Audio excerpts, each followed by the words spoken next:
down here at Trafford Golf Centre in Manchester, and today we're going to be talking about our new Scottish Open winners, Justin Rose's golf clubs. He's gone back-to-back wins and he's in awesome form going into the Open, so it's really exciting as an Englishman hits peak coming into an English Open, obviously at Hoylake. So he's done amazingly well. He's been playing some great golf, and I'm going to talk about his golf clubs that he's been using at the moment. We actually had the opportunity to meet him last week, which was only last Tuesday, at Trump International with the TaylorMade Day, and I've got some footage of him hitting some golf shots as well on TrackMan. So I'm going to do a separate video on that to show you what he's been doing with his driver, and he was ripping it. I mean, really hitting it well. So he's very much TaylorMade. You know, everything in his bag is TaylorMade, from the driver down to his golf ball. So we're going to be talking today about the kind of equipment he's been using, the setup that he's on. Obviously, I've not got the exact specs of shafts because a lot of those shafts that he uses are quite exotic shafts. So I've not got the perfect shafts, but I've got a lot of the technology and talk to you about what clubs at least he's using. So we're going to start off with the driver. And the driver that he's using is obviously the TaylorMade SLDR. He's using the 430 head, which is the same head that I'm actually currently using at the moment, but he's got it in 10.5 degrees of loft. So he's a little bit lower lofted than what I am, but I know when he was talking on last week, he was saying that he's lofted up to 10.5. Obviously, this loft up idea, club head spins left, he's got to get more height, so he lofted up. He's got it 2 clicks closer to fade, which when I look down on it, that's pretty much in the middle of the golf club. So he's got it 2 clicks away from the little blue indicator on the sliding weight at the bottom. He's got it in a Matrix Ozic shaft, which is a pretty fancy shaft. He's got it in the black tie edition, which is pretty special shaft. Obviously, I've not got the capabilities of getting hold of one of those shafts today, but I've got it in my shaft. I'm going to give it a couple of hits and at least look at how the spec of the head is delivering the factors on GC2 here. I'm going to be hitting some real golf balls on here as well. So I think this is potentially going to launch a little bit lower. Now, when I saw him hitting it on Tuesday, he was carrying it about 295, so he's getting it out there quite a bit. Let's hit a couple of shots with this anyway.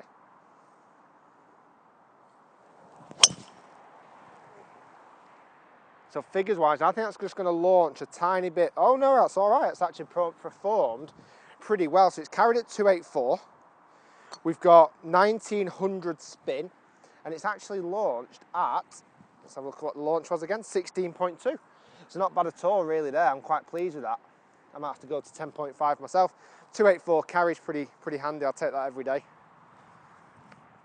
But when we saw Justin hitting it on last week, he was just absolutely crushing it out the park. I said I've got some TrackMan figures with that as well. So join me in the next video to talk about that. Again, 274 carry, launching a little bit lower than the 17, let's say, optimum that we'd normally get. 2,400 spin. But like I say, I know this golf club. This is the golf club that I'm currently using. I've just changed the spec on this to go a bit lower and to change the sliding weight. But a good solid club, and certainly one that's been performing for Justin incredibly well. Right, and then we go into a 3-wood. So a 3-wood that he's currently using is, believe it or not, the TaylorMade SLDR. If you wouldn't have guessed already. Now, he's got this in 16.5 degrees, so a little bit higher than what I would class as being a normal 3-wood. It's a club that, when I've tested, performed pretty well. He's got the same Matrix Ozic black tie shaft in this as well. Tie shaft. And like I say, ball speed and club head speed. I mean, ball speed he was getting with a driver the other day at 170 odd miles per hour, so he gets it out there a little bit. Now, what I like about this, I've just started to use the SLDR S3 wood in my bag. The S is a little bit slimmer than this one, but what I do like about this golf club is that it's a bit more of a traditional looking head. You know, when you look down at maybe the Stage 2, the RBZ Stage 2 and the R1, they weren't quite as nice looking heads as this is now. So let's give this a bit of a hit as well. So I've not got the exact same spec shaft, but we can get a bit of an idea on figures anyway. And just seems so easy to hit off the floor with its low sitting profile. It seems to come off really nicely. 232 carry, I'm happy with that. And what I do like about this golf club as well, and I'm sure what Justin has enjoyed about this, is that it's very workable. So it can be hit high and low. Certainly in the winds at Royal Aberdeen that last weekend, I'm sure this came in handy on a lot of occasions. So it can be worked hit higher, hit lower.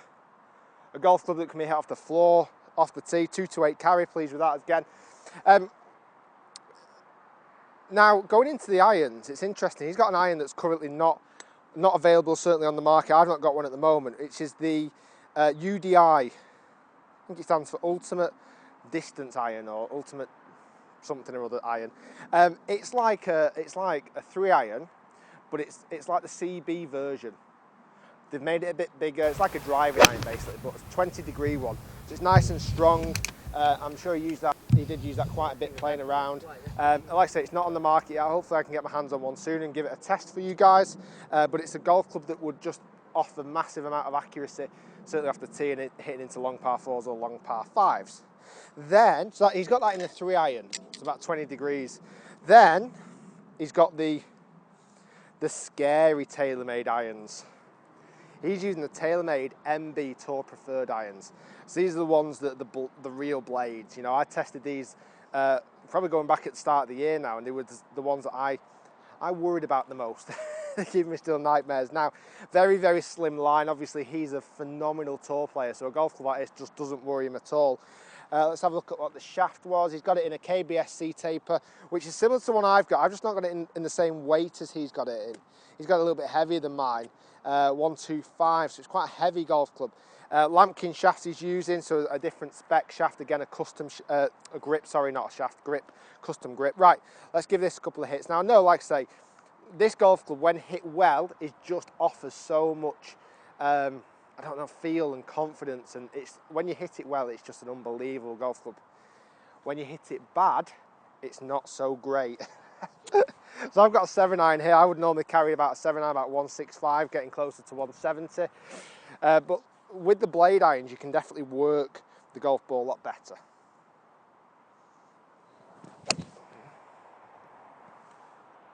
I must admit, that's probably the best I've ever hit this iron. It came off the face so nice. 165 carry distance, but just felt absolutely phenomenal. And like I say, this is a golf club that you can work. You can fade it, you can draw it, you can hit it high, you can hit it low.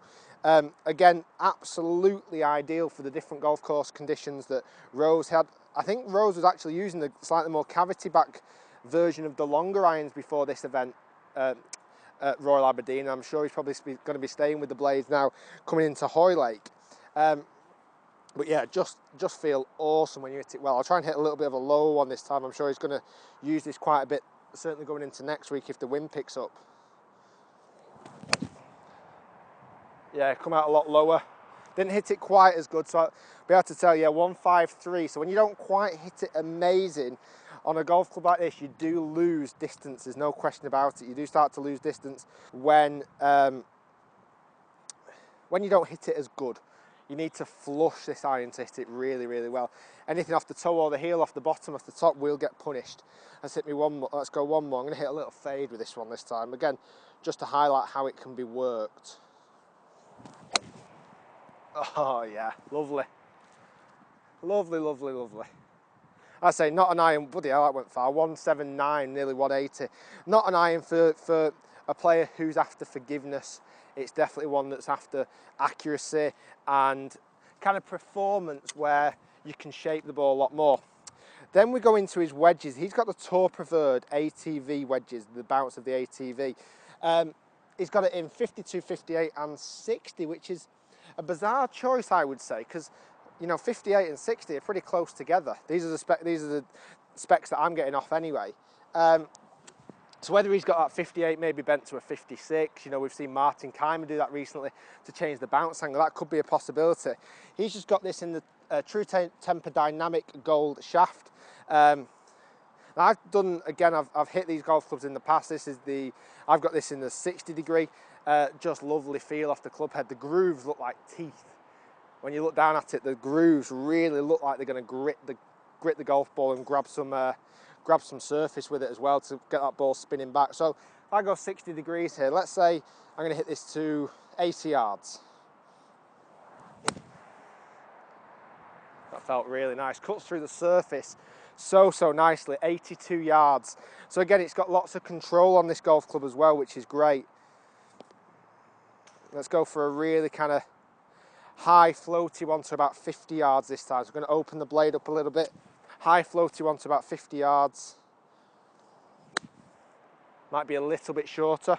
41, but again, it gives it that versatility to hit different heights of golf shots. Obviously with wedges now, there's not a lot of things they can do with it just to make it feel better and to make the grooves grip better. And then finally, the golf ball that he's been using. So this is the TaylorMade Tour Preferred golf ball. It's like the Pro V1 kind of normal golf ball, you know, the equivalent to that. So this has got the black number like the Pro V1 of its counterpart. It's got the black number as well.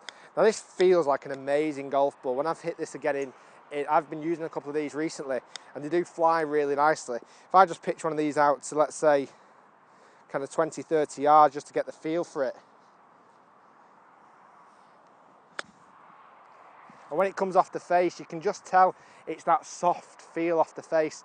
Again, it's gone probably about 20 yards, but it just felt fantastic off the face. Mixed with the grooves of the wedges, I'm sure that's going to stop pretty quickly on the firm greens as well. The last thing he's got, and I've not got hold of one of these unfortunately, is a prototype putter that he's been using.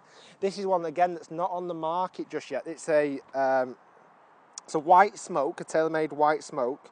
And it's, like I say, it's a prototype at the moment, so I've not got my hands on one of those yet.